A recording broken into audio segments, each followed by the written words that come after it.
When Jake Morgan, a real estate photographer, first stepped into the dimly lit mansion perched atop the Hollywood Hills, he felt it immediately a suffocating weight in the air.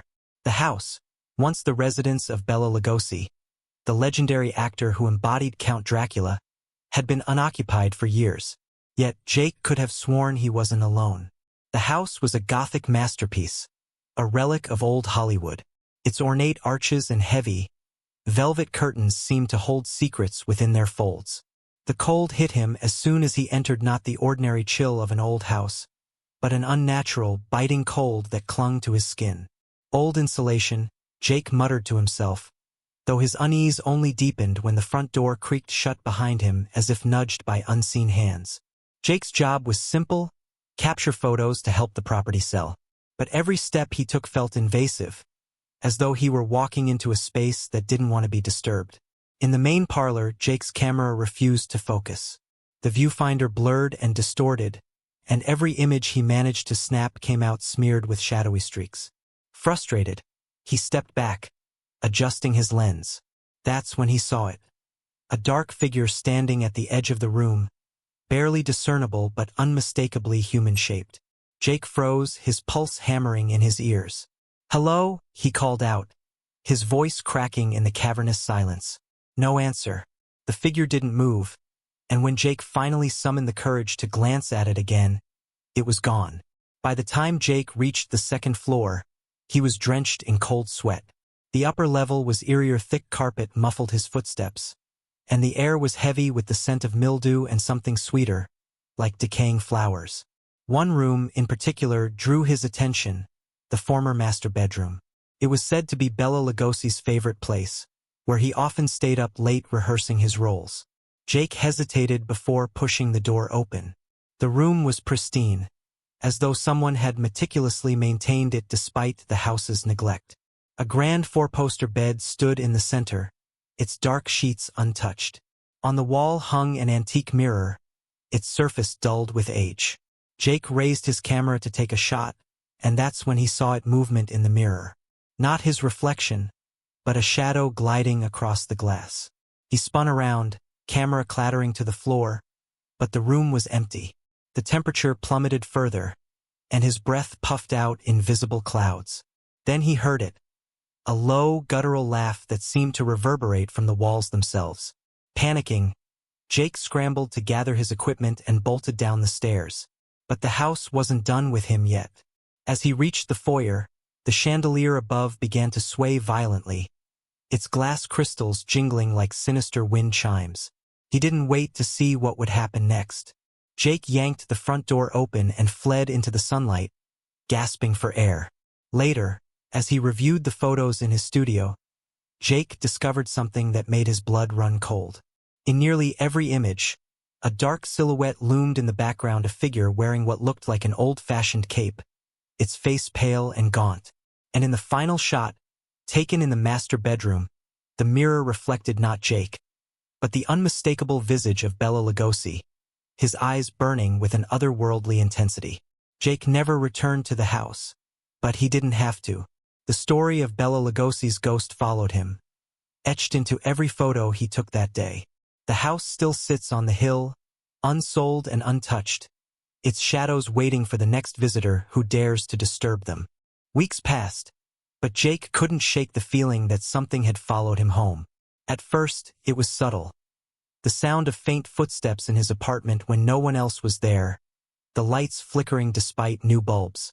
Then came the dream's dark, suffocating visions of Bela Lugosi staring at him, unblinking, his sharp features framed by a crimson mist. Jake would wake up gasping, his sheets drenched in sweat, the faint echo of that sinister laugh ringing in his ears. One night, he awoke to the sound of his camera clicking. Heart pounding, he stumbled out of bed and into his living room, where the camera sat on its tripod, pointed at the hallway. The tiny red light on the device was blinking, recording. His throat tightened as he approached it, dread prickling his skin. The footage showed Jake himself, tossing in bed, before panning slowly toward the bedroom door, which stood ajar. The angle was impossible, he hadn't set up the camera there. The camera zoomed in on the darkness beyond the door.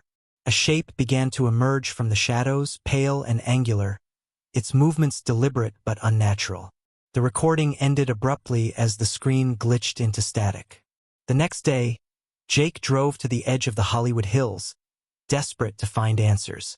He parked a safe distance from Lugosi's house, its dark silhouette looming against the overcast sky.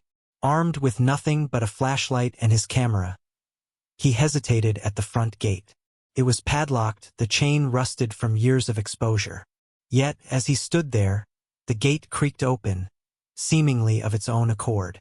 He entered cautiously, the flashlight beam slicing through the twilight. The path to the house was overgrown, the garden wild and untamed. As Jake neared the front door, he saw a faint light flickering in one of the upstairs windows, a cold, bluish glow that hadn't been there before.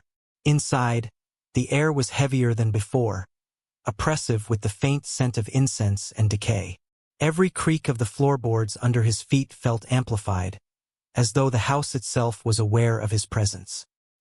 He made his way to the parlor where he'd first seen the shadow, his camera poised. The light from his flashlight wavered as the batteries began to falter. "Why did you come back?" A voice rasped from the shadows, low and guttural, barely above a whisper. Jake froze, his heart thundering. He swung the flashlight toward the source of the voice, but the beam flickered and died, plunging him into darkness. "You invited me," the voice continued, closer now. Jake fumbled with his camera, the shutter clicking as he snapped blindly into the void. In the brief flashes of light from his camera's flash, he saw glimpses. The edge of a cape, a pale hand clutching the banister, and then just for a moment a face, its sunken eyes boring into his soul. "You should not have disturbed my rest," it whispered, the words echoing as if spoken from all directions. Jake stumbled back, his foot catching on the corner of the threadbare rug. He fell hard, his camera skidding across the floor. As he scrambled to his feet, he realized the front door was shut, though he hadn't touched it. And then the laughter began again, low and resonant, filling every corner of the house. This time, it didn't sound like it was coming from one voice. It sounded like many. Don't forget to subscribe and like if you liked this story. Jake pressed his back against the wall, his breathing ragged as he scanned the shadows for movement. The laughter continued, growing louder, until it seemed to vibrate through the very structure of the house. Then, just as suddenly as it began, the sound stopped, plunging the space into a silence so profound that it was deafening. The front door remained firmly shut, its edges flickering with the same bluish glow he'd seen from the outside window. Jake's eyes darted to the staircase. For a moment, he considered making a run for it, but something caught his attention, a faint sound, like fabric brushing against wood. Slowly, he turned his head. At the top of the stairs stood a figure cloaked in shadow. It didn't move but seemed to grow larger, more distinct, as if feeding off the darkness around it. The air grew colder still, frost beginning to creep across the nearby windows. Jake's mind screamed at him to run, but his body refused to obey. The figure raised a hand, pale and skeletal, pointing directly at him. "You shouldn't be here," it intoned, the voice layered with an unnatural harmony, as if many voices spoke in unison. The bluish light from the door flared, illuminating the figure for the first time. It was Lugosi, or something that wore his face, its features warped and exaggerated into a grotesque mask of predatory hunger. Its eyes gleamed like two molten coals, and its mouth twisted into a wide, cruel grin. Jake didn't remember grabbing his camera, but suddenly it was in his hands, his finger instinctively pressing the shutter. Each flash lit the room for a fraction of a second, and with each burst of light, Lugosi moved closer, not walking, but flickering, like a broken film reel skipping frames. Flash. The figure was halfway down the staircase. Flash. It stood on the bottom step, towering over him. Flash. It was inches away, its icy breath chilling Jake's face. The camera slipped from his hands as an overwhelming force pinned him against the wall. He couldn't move, couldn't scream, as Lugosi leaned in, his face mere inches from Jake's. The grin widened, revealing teeth that were far too sharp, too long. "You wanted to capture my essence," it said, its voice dripping with mockery. "Now you'll never be rid of me." The bluish light surged, blinding Jake. When he came to, he was lying on the mansion's front lawn, gasping for air. His camera was gone. The house stood silent and dark, the windows devoid of any glow. He staggered to his car and sped away, vowing never to return. But as he reached his apartment that night, he noticed something strange. His laptop, which he had left closed, was now open, its screen displaying a folder titled Captured. Inside were dozens of photos. He had never taken images of the house from impossible angles, each one sharper and more haunting than the last. In every photo, the shadowy figure of Lugosi loomed closer, his crimson eyes fixed directly on the camera. And in the final image, taken from Jake's own bedroom, Lugosi stood at the foot of his bed, smiling. The timestamp was for 2 minutes into the future. Jake slammed the laptop shut, his hands trembling. He backed away from the desk, his mind racing. Was this some sort of elaborate prank? Had someone hacked his device? But deep down, he knew the truth. No one else had been in the house. No one else could have taken those photos. The room seemed to close in around him. Every shadow took on a sinister shape, every creak of the floor a potential threat. He glanced at the clock on the wall. The timestamp was only a minute away. His heart pounded as he scanned the room. The bed, the closet, the darkened corners, all places where it could be. He grabbed the nearest object, a heavy lamp, and gripped it tightly. The seconds ticked by, each one dragging like an eternity. 10:01. Nothing happened. Jake let out a shaky breath. Maybe he was losing it. Maybe. The lights went out. Darkness enveloped the room, so thick and oppressive it felt alive. Jake fumbled for his phone, his hands slick with sweat. The screen's faint glow barely cut through the black, but it was enough to reveal something that made his stomach lurch. The door to his bedroom, which he had locked before sitting down at the laptop, was now wide open. "Who's there?" he called out, his voice breaking. From the hallway came the faintest whisper. "You let me in." The voice was soft, melodic, and unmistakably Lugosi's. It sent a chill down Jake's spine, freezing him in place. He clutched the lamp tighter, raising it like a weapon, but his arm felt weak, as if the air itself was draining his strength. A dim glow began to emanate from the hallway, growing brighter with each passing second. It wasn't the bluish hue from before, it was red, pulsing like a heartbeat. Shadows danced along the walls, forming shapes that writhed and twisted unnaturally.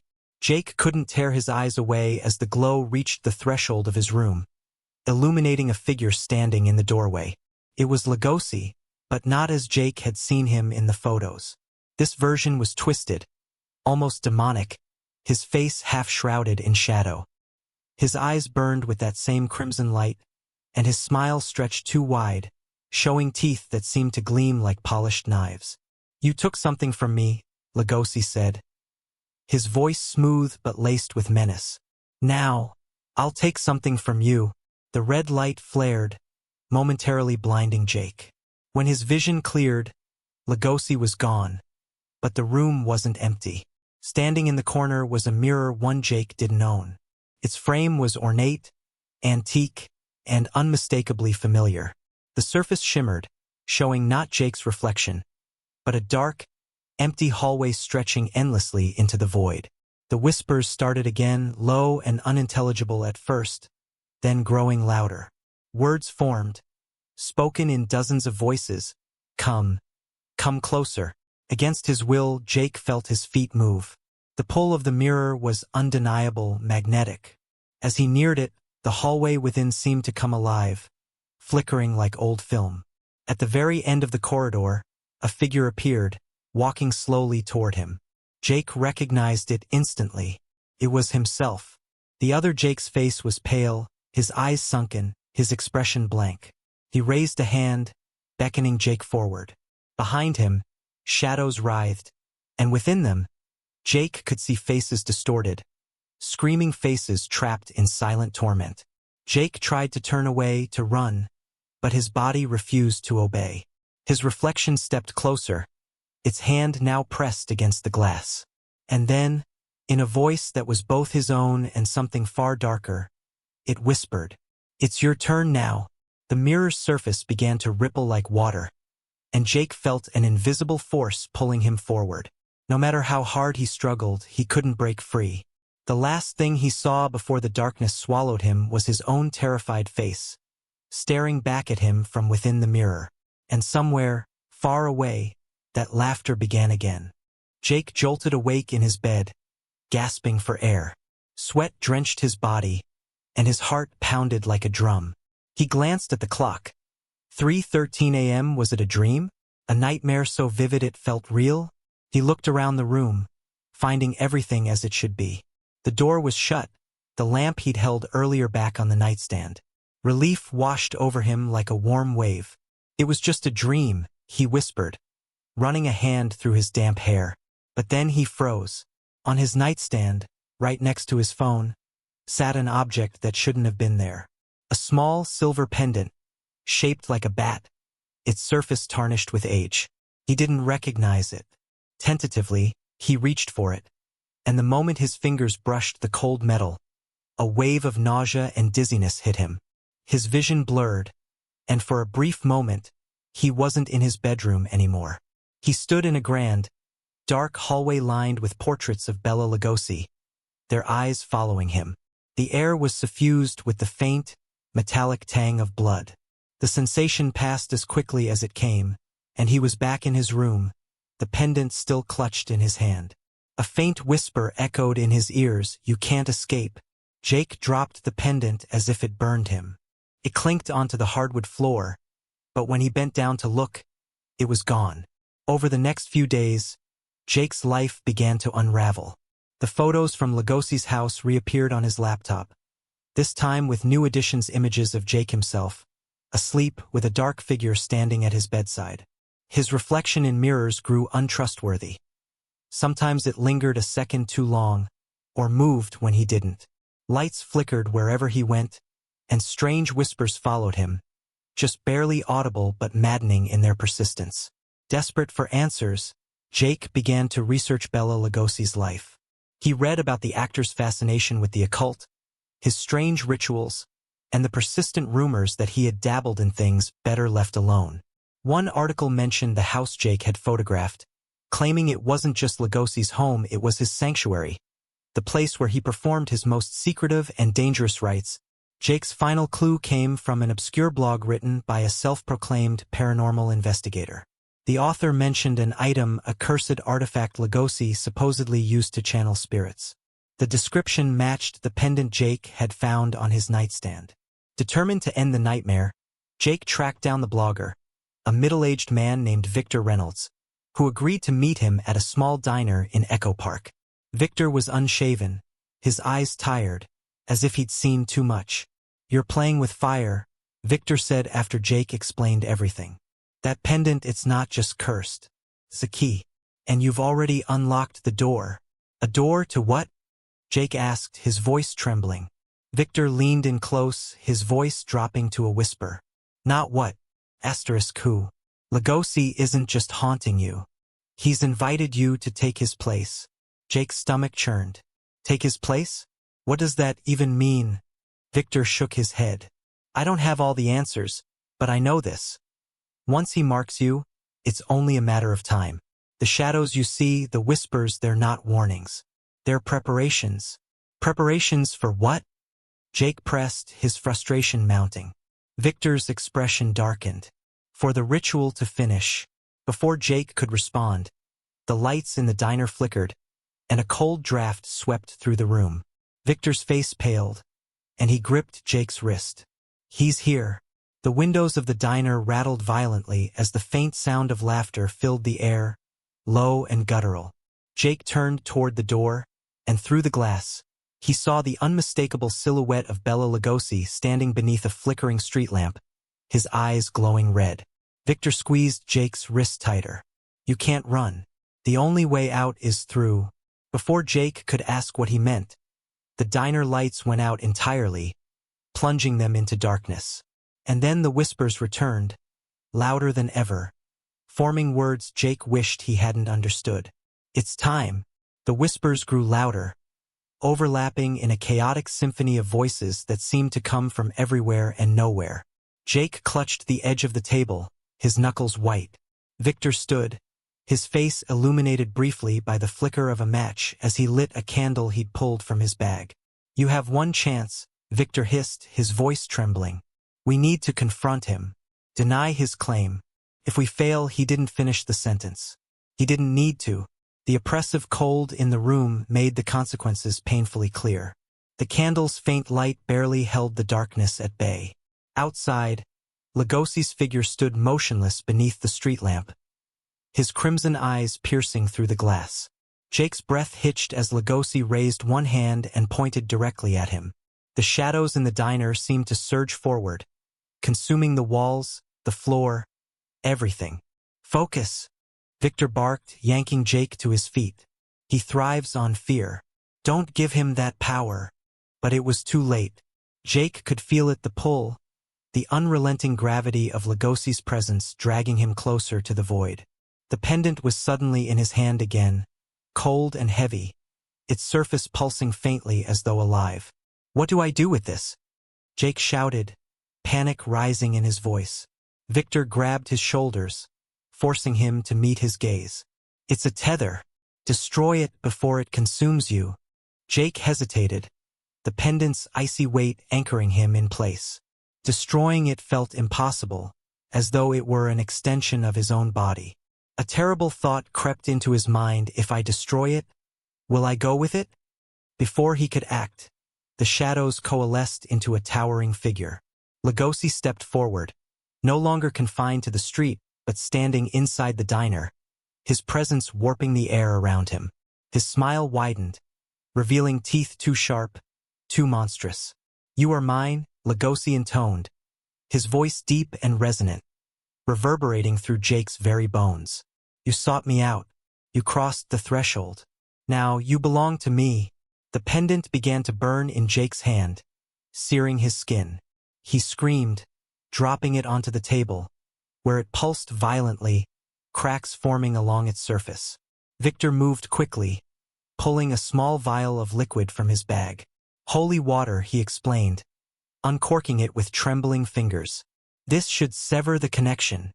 But as he raised the vial to pour it over the pendant, Lugosi raised a hand, and Victor froze mid-motion, his body rigid as if encased in invisible stone. The vial slipped from his grasp, shattering on the floor. Lugosi turned his gaze back to Jake. "There is no escape," he said, his voice softer now, almost hypnotic. "Accept your fate, and the pain will end." Jake's mind raced. His instincts screamed at him to run, to surrender, to do anything to make this nightmare stop. But then he remembered Victor's words, "The only way out is through." Summoning every ounce of courage, Jake grabbed the pendant again, ignoring the searing pain, and raised it high. "You don't own me," he shouted, his voice breaking. "I reject you." Lugosi's smile faltered for the first time, his glowing eyes narrowing. "You think you can defy me?" Jake slammed the pendant onto the ground with all his strength. The cracks along its surface deepened, and a blinding light erupted from within. Lugosi roared, his form flickering and distorting as the light consumed him. The shadows writhed and screamed, recoiling from the brilliance. The diner shook violently, and for a moment, Jake thought it might collapse. He shielded his eyes as the light grew unbearably bright, and then silence. When he opened his eyes, the diner was empty. No shadows, no Lugosi, no Victor. Just the faint smell of smoke and the shattered remnants of the pendant on the floor. Jake stumbled outside, the cool night air hitting him like a splash of water. The street was eerily quiet, the street lamp flickering weakly. He turned back to look at the diner, but it was gone. In its place stood an empty lot, overgrown with weeds. He looked down at his hands. The burns from the pendant were gone, replaced by a faint, bat-shaped scar on his palm. He didn't understand what had happened, but one thing was clear. The nightmare was over, or so he thought. That night, as he lay in bed, exhaustion finally pulling him into sleep, he felt a familiar chill in the air. From the shadows of his room came the faintest whisper. You can't escape forever. Don't forget to subscribe and like if you liked this story. Any coincidences with real events or characters are accidental.